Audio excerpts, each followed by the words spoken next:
आदरणीय भाइयों और बहनों,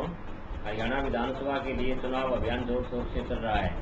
13 अक्टूबर को वोट डाले जाने हैं।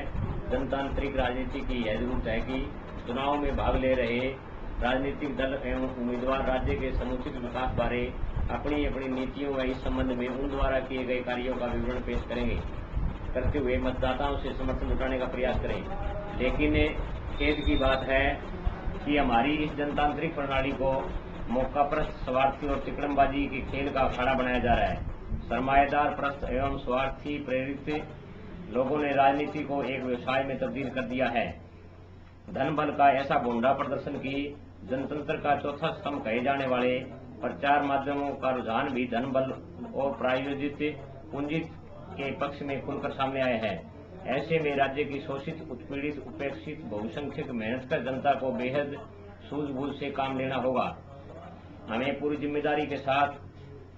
अपनी वोट का इस्तेमाल करना है ताकि बाद में पछताना न पड़े। इसके लिए जरूरी है कि हम अपने अनुभव के आधार पर पक्ष और विपक्ष में रही राजनीतिक पार्टियों और उनके कार्यकर्ताओं की भूमिका व चाल चरित्र को पहचानते हुए अपना निर्णय लें।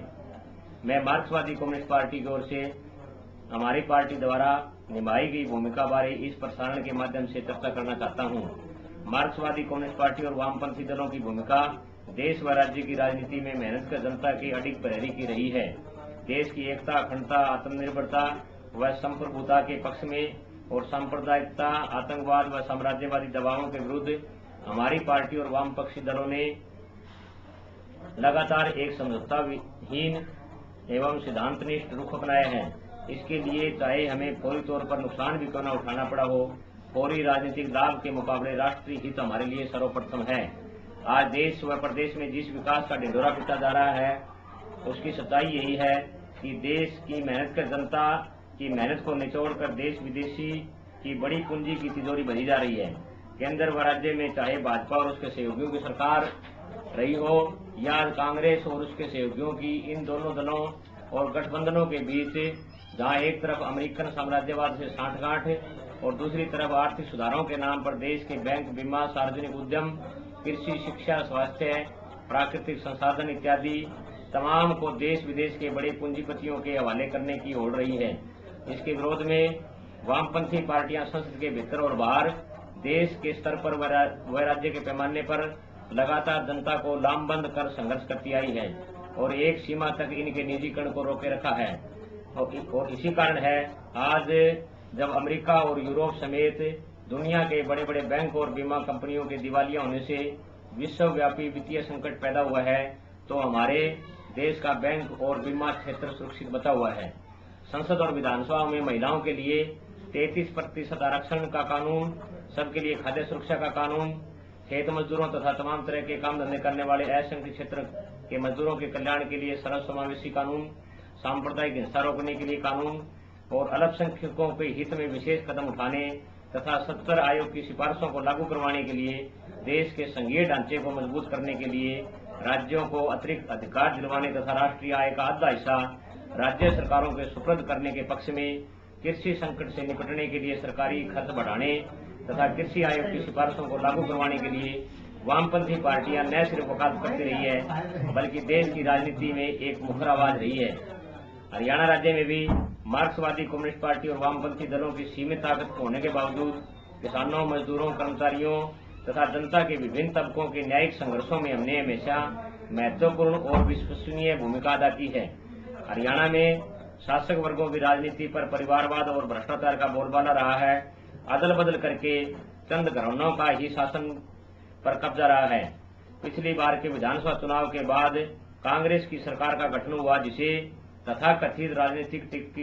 टीकाकारों ने हरियाणा की राजनीति में एक नए मोड़ के रूप में प्रचारित किया। लेकिन जल्दी ही इस प्रचार की पोल खुल गई और परिवारवाद को बढ़ावा देने का रुझान जारी रहा। मौजूदा सरकार द्वारा औद्योगिकरण, आवासीय जरूरतों और 10 लाख लोगों को रोजगार देने का नारा देकर बड़े पैमाने पर कृषि भूमि को बड़े पूंजीपतियों और बड़े बड़े कॉलोनाइजर के हवाले करने का रास्ता अपनाया गया। हरियाणा में 60 से ज्यादा विशेष आर्थिक क्षेत्रों की स्थापना को मान्यता दी गई,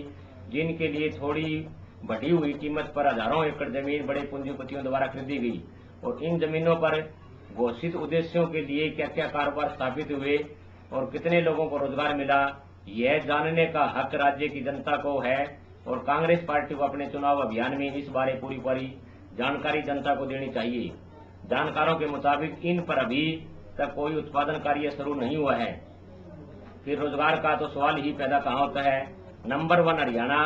और किसान हितैषी की छवि पेश करने वाले शासन के में विभिन्न जिलों में सैकड़ों की संख्या में किसानों की जमीन की कुर्की के आदेश दिए गए। वामपंथी पार्टियों ने जिसका डटकर विरोध किया और यह ऐलान करना पड़ा कि किसी भी कीमत पर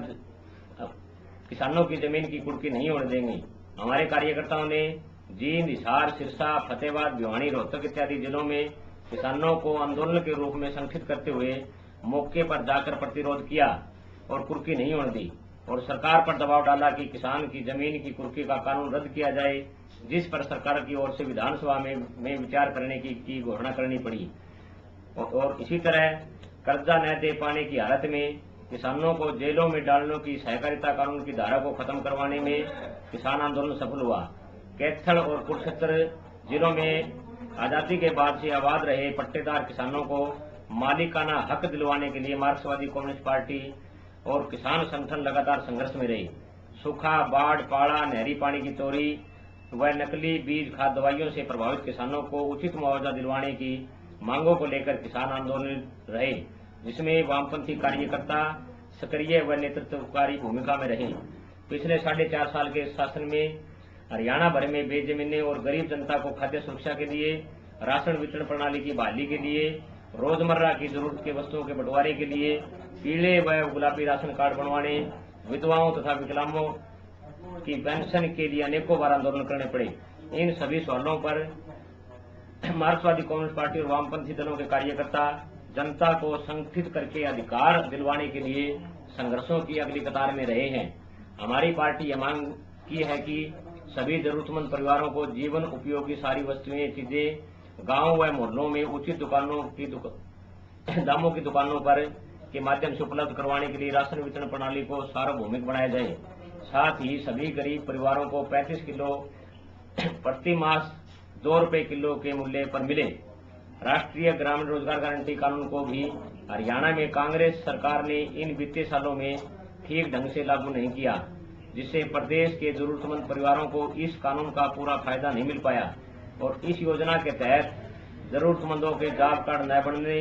काम न दिए जाने, काम करने के बावजूद दिहाड़ी न मिलने, काम का पूरा रिकॉर्ड न रखने व इस योजना में भ्रष्टाचार के खिलाफ हमारी पार्टी और वामपंथी जिलों ने सिरसा, फतेहाबाद, हिसार, भिवानी, जींद, कैथल, करनाल, पानीपत, रोहतक इत्यादि जिलों में अनेक स्थानों पर काम मांगने वालों व काम कर रहे मजदूरों को संगठित करके आंदोलनात्मक हस्तक्षेप किए और लोगों को राहत दिलवाई है। इन दिनों लगातार बढ़ रही महंगाई ने कांग्रेस पार्टी के हाथ को आम आदमी के साथ होने के नारे की पोल खोल दी है। आम जनता की जरूरत की सभी चीजों के दामों में कई गुना बढ़ोतरी